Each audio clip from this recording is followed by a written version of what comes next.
ओम शांति। 7 जून 2021। मीठे प्यारे बाप दादा के महावाक्य। मुरली का सार है, मीठे बच्चे, अमृत वेले का समय बहुत बहुत अच्छा है। इसलिए सवेरे सवेरे उठकर एकांत में बैठ बाबा से मीठी मीठी बातें करो। प्रश्न है, कौन सी नॉलेज निरंतर योगी बनने में बहुत मदद करती है? उत्तर है ड्रामा की। जो कुछ भी था ड्रामा की भावी।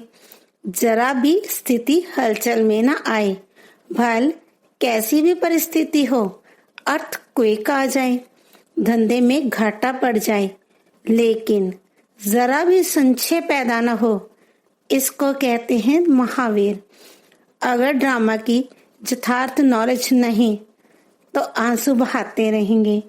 निरंतर योगी बनने में ड्रामा की नॉलेज बहुत मदद करती है। गीत है ओम नमः शिवाय। ओम शांति। बच्चे अब अच्छी रीति समझते हैं। पतित दुनिया का अब अंत हो रहा है, पावन दुनिया की आदि हो रही है। यह सिर्फ तुम बच्चे ही जानते हो, और बच्चों को ही यह डायरेक्शन व श्रीमत मिलती है। कौन देते हैं? ऊंचते ऊंच भगवान समझाते रहते हैं कि पतित से पावन बनना है। यह नॉलेज तुम्हारे लिए है, और तो सब पतित हैं। यह पतित दुनिया विनाश जरूर होनी है। पतित कहा जाता है विकारी को। बाप समझाते हैं कि तुम जन्म जन्मांतर एक दो को दुख देते आए हो, इसलिए तुम आदि मध्य अंत दुख पाते हो। एक दो को पतित बनाते हो। पुकारते भी हैं कि हम पतित हैं, परंतु बुद्धि में पूरा बैठता नहीं है। कहते भी हैं पतित पावन आओ, परंतु फिर भी पतितपना छोड़ते नहीं हैं। अभी तुम समझते हो सारी बात है पावन बनने की। यह समझाने वाला भी तो कोई चाहिए। समझाने वाला ही है एक। बाकी यह जो गुरु लोग हैं, ये किसको पावन बना नहीं सकते।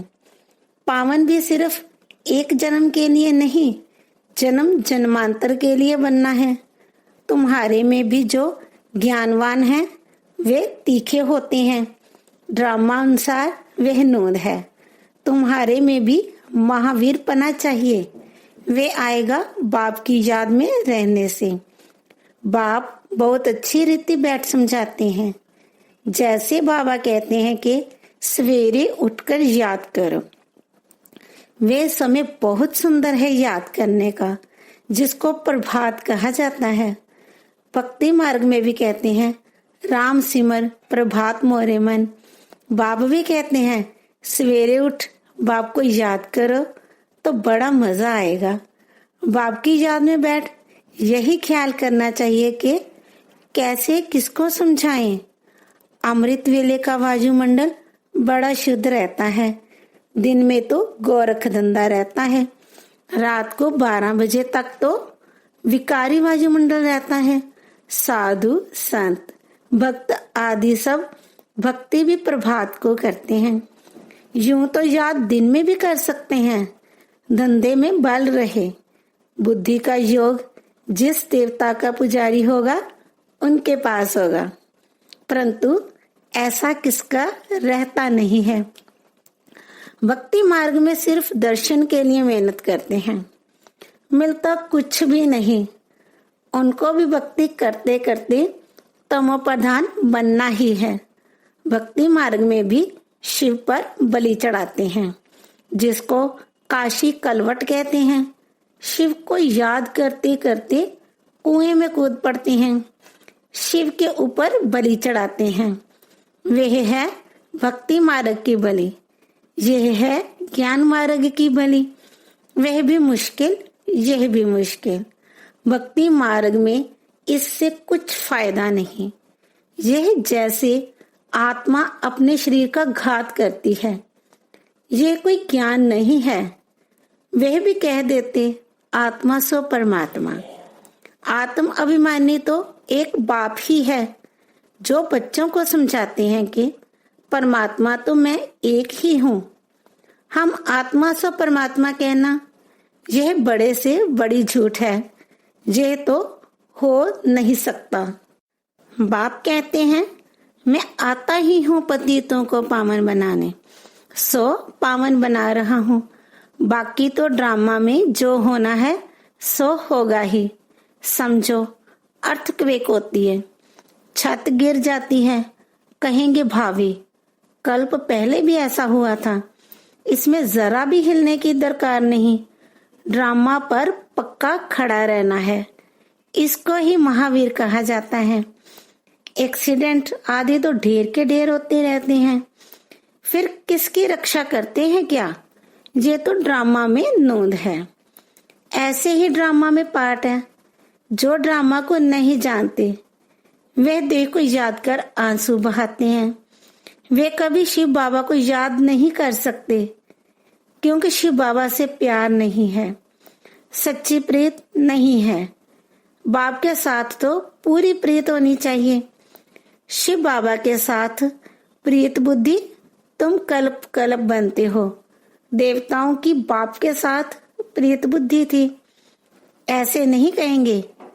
उन्होंने इस प्रीत से वे पद पाया है। वहां तो मालूम भी नहीं रहेगा।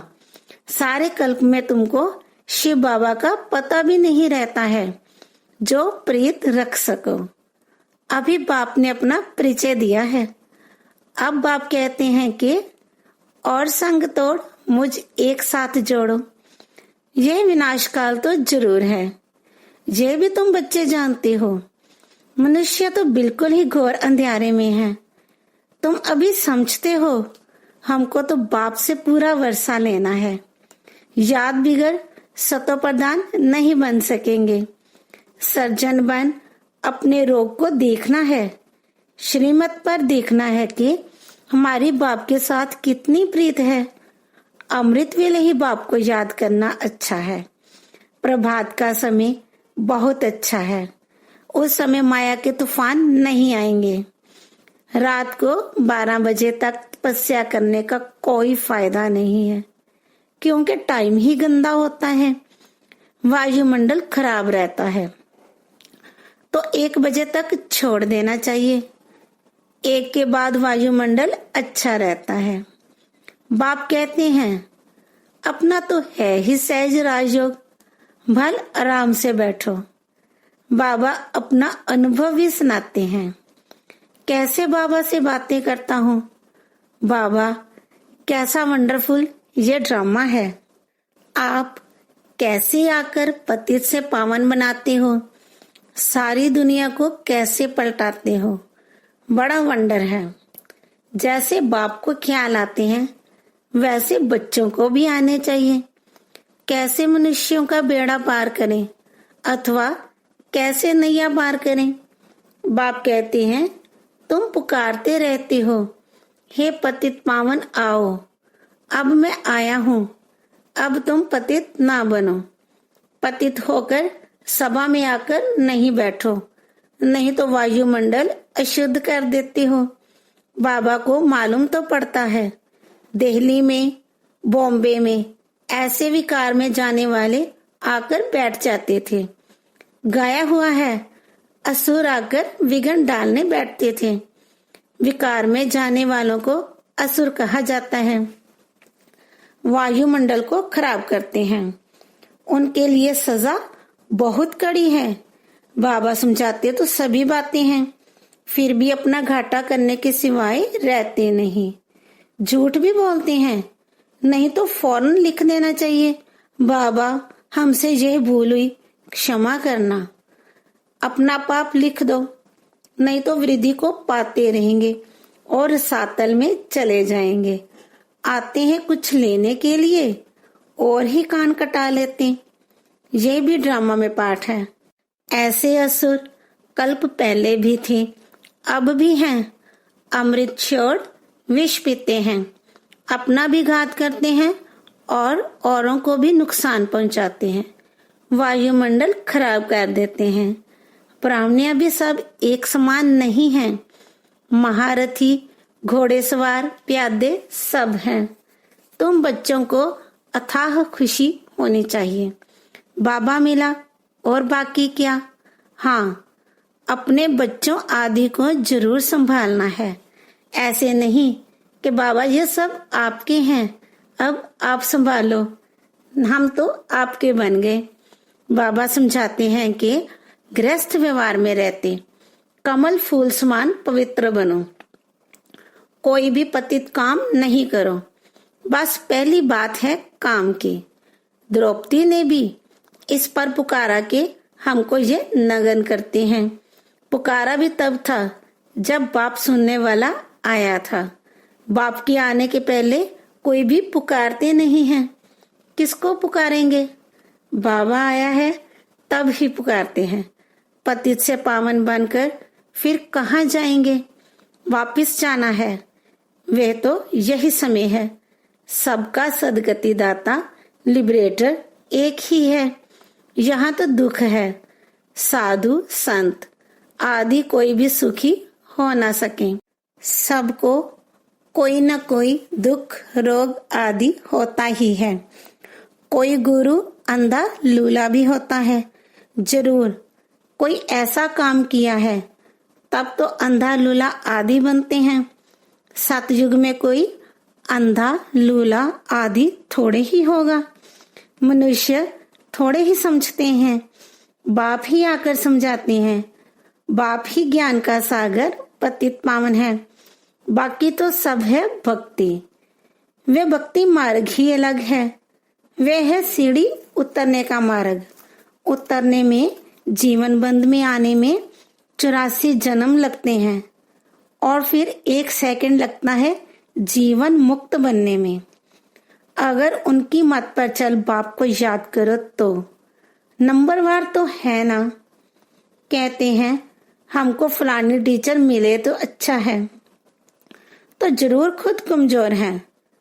तब तो कहते हैं फलानी को 2-4 मास के लिए भेज दो। बाबा कहते हैं यह भी भूल है। तुम ब्राह्मणी को क्यों याद करते हो जबकि बाप सहज बात बताते हैं। सिर्फ बाप को याद करो और स्वदर्शन चक्र फिराओ, औरों को भी समझाओ। बस इसमें ब्राह्मणी आकर क्या करेगी? ये तो सेकंड की बात है। तुम धंधे धोरी में यह भूल जाते हो, फिर भी ब्राह्मणी यही कहेगी मन मना भाव। कई बुद्धू लोग समझते नहीं हैं, सिर्फ कहते हैं ब्राह्मणी अच्छी चाहिए। ज्ञान तो तुमको मिला है ना। बाप और वर्षे को याद करो। देह अभिमान को छोड़ो। यह हमारा सेंटर है, यह इनका सेंटर है। यह जिज्ञासु यहाँ क्यों जाते हैं? यह सब देह अभिमान है। सब शिव बाबा के सेंटर्स हैं, हमारा थोड़े ही सेंटर है। तुमको ये क्यों होता है कि फलाना हमारे सेंटर पर क्यों नहीं आता? कहाँ भी जाए। बाबा हमेशा कहते हैं कोई से भी मांगो नहीं। ये समझ सकते हैं कि बीज नहीं बोएंगे तो मिलेगा क्या। भक्ति मार्ग में भी दान पुण्य किया जाता है। तुम सब भक्ति मार्ग में ईश्वर अर्थ इनडायरेक्ट करते थे, फिर सन्यासियों को भी बहुत देते हैं। नहीं तो दान गरीबों को दिया जाता है, ना कि साहूकारों को। इसमें अनाज का दाना सबसे अच्छा होता है। सो भी बाप समझाते हैं दान करने से दूसरे जन्म में उसका फल मिल जाता है। ईश्वर ही सबको फल देते हैं। साधु संत आदि कोई रिटर्न नहीं दे सकते। देने वाला एक ही बाप है, किसके भी थ्रू देवे। बाप समझाते हैं कि तुम ईश्वर अर्थ देते थे तो भी दूसरे जन्म में तुमको एवजा दिलाते थे। अभी तो मैं डायरेक्ट आया हूँ। अभी तुमको 21 जन्म के लिए रिटर्न मिलेगा। फिर तो मौत सामने खड़ा है। भक्ति मार्ग में तुमको ऐसे नहीं कहते थे कि मौत सामने खड़ा है इसलिए अपना सफल करो, नहीं। तो अब बाप समझाते हैं जिसको भी चाहिए ये रूहानी हॉस्पिटल खोल दो। कोई कहते हैं मकान बनाएं, उसमें ये हॉस्पिटल खोलें। बाप कहते हैं आज मकान बनाओ और कल मर जाओ तो ये सब खत्म हो जाएगा। शरीर पर भरोसा नहीं है, जो है उसमें ही तब तक एक कमरा रख दो जिसमें रूहानी हॉस्पिटल, रूहानी कॉलेज बनाओ। बहुतों का कल्याण करेंगे तो बहुत ऊंच पद पाएंगे। अच्छा, मीठे मीठे सीखी लदे बच्चों प्रति माता पिता बाप दादा का याद प्यार और गुड मॉर्निंग। रूहानी बाप की रूहानी बच्चों को नमस्ते। हम रूहानी बच्चों की रूहानी बाप दादा को याद प्यार और नमस्ते। शुक्रिया बाबा, शुक्रिया। धारणा के लिए मुख्य सार। नंबर 1, श्रीमत पर अपने आप को देखना है कि इस विनाश काल में मेरी एक बाप से सच्ची प्रीत है और संग तोड़ एक संग जोड़ी है। कभी कोई विकर्म करके असुर तो नहीं बनते। ऐसी चेकिंग कर स्वयं को परिवर्तन करना है। नंबर 2, इस शरीर पर कोई भरोसा नहीं, इसलिए अपना सब कुछ सफल करना है। अपनी स्थिति एक रस अचल बनाने के लिए ड्रामा के राज को बुद्धि में रखकर चलना है। वरदान है, निष्काम सेवा द्वारा विश्व का राज्य प्राप्त करने वाले विश्व कल्याणकारी रहमदिल भव। जो निष्काम सेवाधारी हैं उन्हें कभी यह संकल्प नहीं आता कि मैंने इतना किया, मुझे इससे कुछ शान मान व महिमा मिलनी चाहिए। ये भी लेना हुआ। दाता के बच्चे अगर लेने का संकल्प भी करते हैं तो दाता नहीं हुए। ये लेना भी देने वाले के आगे शोभता नहीं। जब ये संकल्प समाप्त हो तब विश्व महाराजन का स्टेटस प्राप्त हो। ऐसा निष्काम सेवाधारी बेहद का वैरागी ही विश्व कल्याणी रहमदिल बनता है। स्लोगन है, अपनी गलती दूसरे पर लगाना। यह भी परचिंतन है। ओम शांति।